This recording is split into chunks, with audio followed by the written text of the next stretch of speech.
There is a conception that MCPs or AI models are the future, but in my own experience, using these tools every single day, building tools that reaches thousands of users every single day, and having amassed millions of views here on YouTube, I want to tell you CLIs are still indispensable in my workflow. In the video today, I'll go through 8 CLIs I use almost every single day and how impactful they are to me. So if you're new to the channel, welcome. My name is Fro. I make video tutorials helping you be technology and AI ready. So we're going to jump right into these 8 CLIs. A lot of the CLIs you see today, I have done demos on them on this channel. So you can look around and you'll see detailed tutorials on this CLI. But that's it. Let's jump right into the very first one. This one, you can put it into the category of a CLI or a tool or harness. I'm not really sure where this fits, but at this point, if you're not using Herder and you're working with AI, I would say just stop whatever it is you're doing, go install Herder. I use this almost every single day. So coming over here to a blank terminal, if you have Herder installed and you simply type Herder, it gives you a way, as it says, to herd your AI harnesses. So in here, unlike your regular terminal, you would have a way to manage your spaces. This one is for Prevail, this one is for Claude, this one is me doing demos. And you can imagine if you have 5, 6, 7, 10 sessions going on, Herder is just indispensable for this. There are some other options like CMux and TMux, you name it.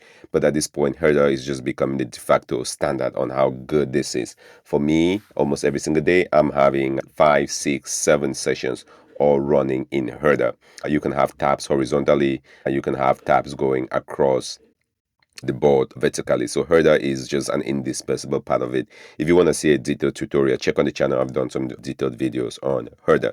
So Herder would be number one to get installed. Very powerful. The next would be Claude CLI. Of course, it's almost a given at this point that Claude CLI will be in this mix. The reason why I included Claude CLI and not just assume it is because there are people who would talk about things like Cursor, and there are so many other tools out there. Those are great. There are a lot of IDEs out there that is great. But in my experience, nothing beats just coming in, opening up a blank terminal like this and simply typing Claude, or in my case, I would do Claude YOLO and just going to work. It knows my folder where to point to, and I just can get to work working. I'm not worried about the desktop app or some other things that I don't need to worry about. Simply coming into the CLI is great. I would say Claude Code, the CLI, is probably one of the greatest inventions since computing, in my opinion. I know I'm probably overhyping that, but in my opinion, it's that powerful. And I try to not get with the fancy stuff. I try to just go as simple as possible. Again, Herder, just a very simple terminal interface, and Claude Code CLI, just a very simple CLI. And in here, you can get all the work done. The next CLI, and we'll kind of start gonna go to some of the ones that will surprise you here a little bit, which is GitHub. Well, I think GitHub would probably not surprise a lot of people, but GitHub CLI is indispensable. If you don't have this installed, I really don't know what it is. Now, for people who are developers and you're watching this video, all right, you can just, this is kind of table stakes for you.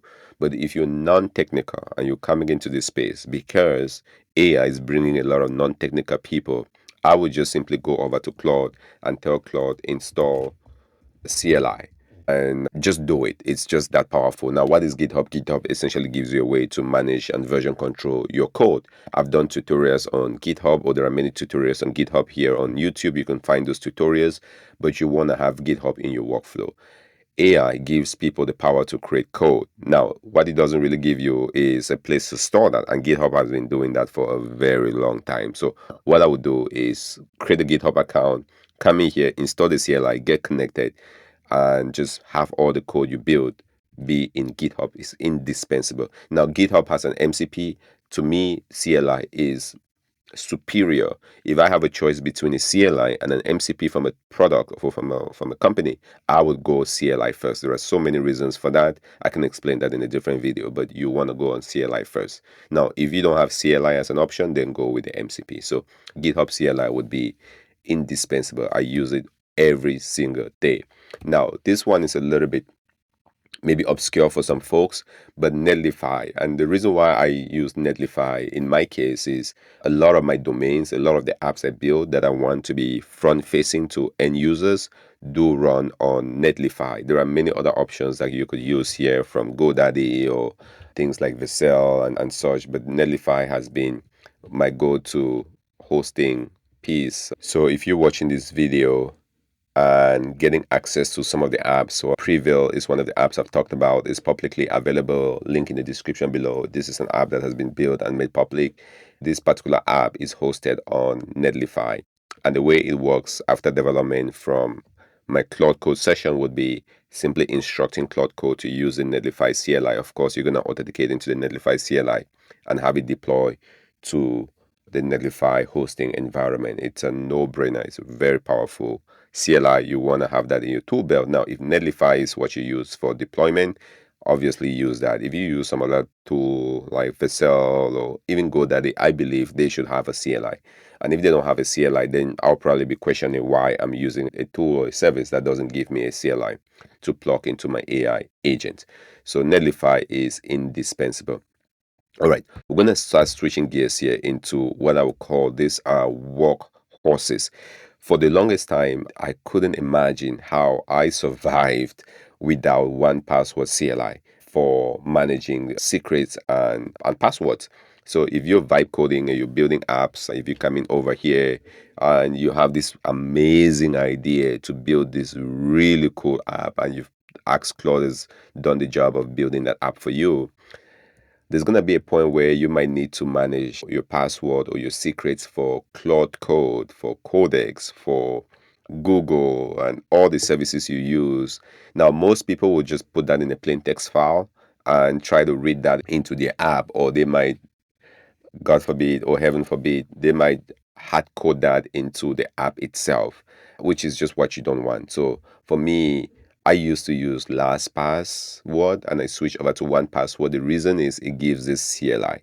Once you have a CLI, you can simply, once you authenticate, you can simply say one password, so OP, as read and give it your name of the password, it will read that. And what that means is you can instruct your code on runtime to read the password from your password manager to inject that into the code.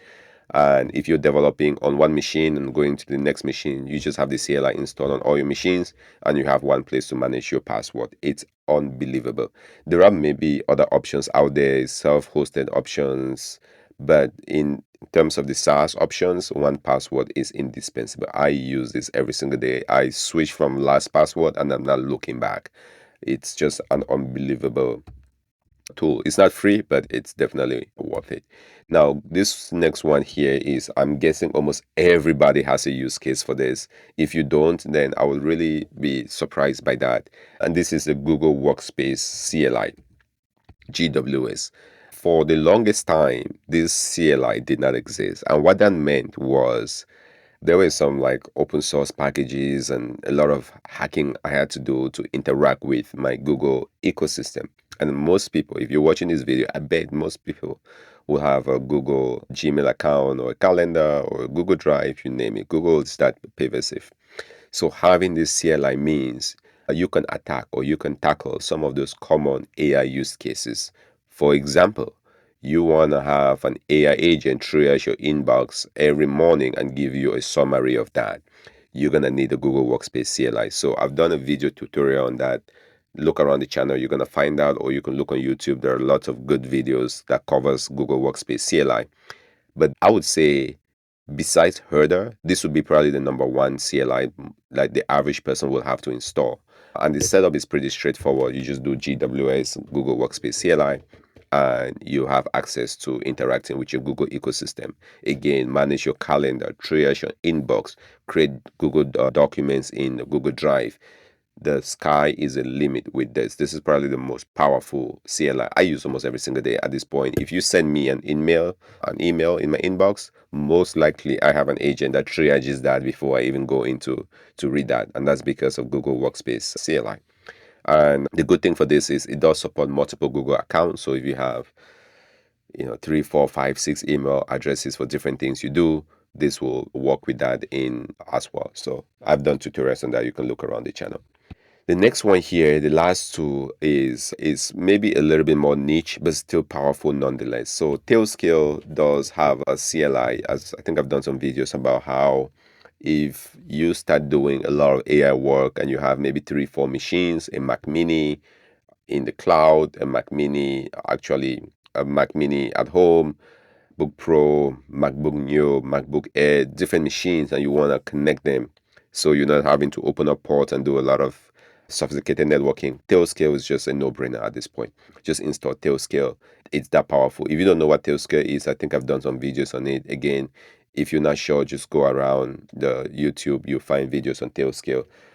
You want to install Tailscale on all your machines. It's going to connect them for you. And then if you have the CLI installed, you can simply just go to Claude. Sometimes I would say, hey, take this document and I'll give you the document path and say copy to this machine. And I'll give you the machine name, so machine one, something like that. All right. And when you have Tailscale, it can start knowing where the machines are. And one could be a MacBook Pro, one could be a Mac Mini, one could be a MacBook Station. It doesn't matter. It will just figure that one out and copy things for you, do things for you as if you're just on one machine. So one common thing it would be I'll be on one machine and simply want to instruct another MacBook to do something else. As long as I have it open, Tailscale can give you that connectivity. It's that powerful. It works like SSH, but it's just a more superior way of doing things. Now, I'm not too much of a networking guy, but I do appreciate having Tailscale as part of my setup. And I'll say, hey, definitely look at Tailscale. Is something that you definitely wanna be aware of. Now, the last but not least one here, I think this will surprise a lot of people, but I thought, hey, I want to include this. I want to give you something that would maybe surprise you. In 2026, as of making this video, if you don't know what FFmpeg is, I would say just figure it out. I think most people know MPEG, PNG, and such for files and images. FFmpeg is the video format of that. And my submission is that as we go into this AI space, videos are going to be as pervasive as images have been. And what FFmpeg does give allows you to do is just manipulate images or videos as if it's raw text. It's that powerful. This particular video you're watching here on this channel most likely will be edited using FFmpeg for of some sort. Now, FFmpeg is really not a CLI. Think about it as a library. But because it's such a powerful library, I really wanted to make sure that you guys get to see it. One example I'll have if I go over.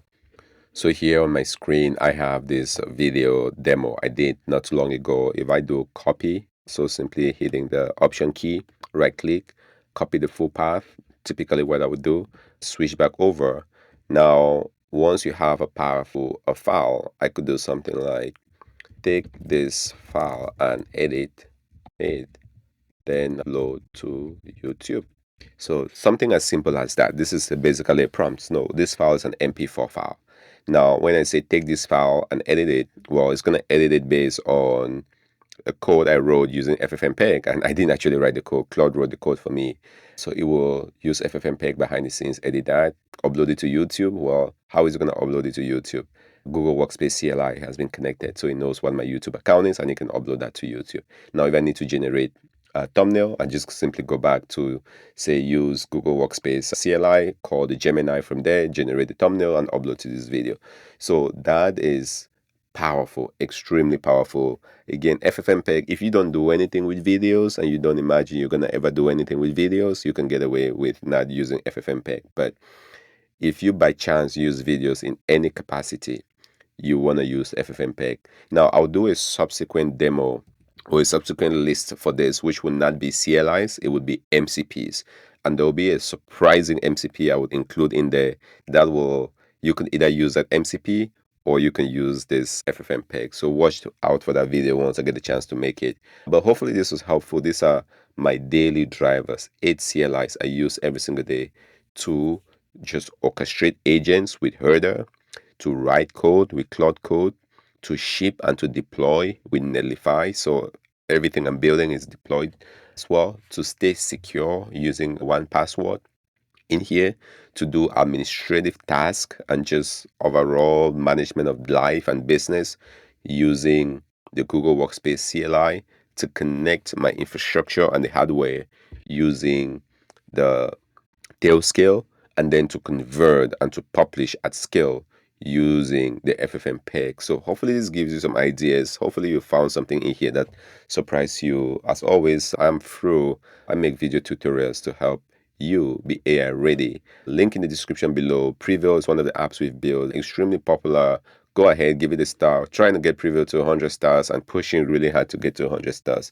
So if you watch this video, got value out of it, share it with somebody you think will get value out of it.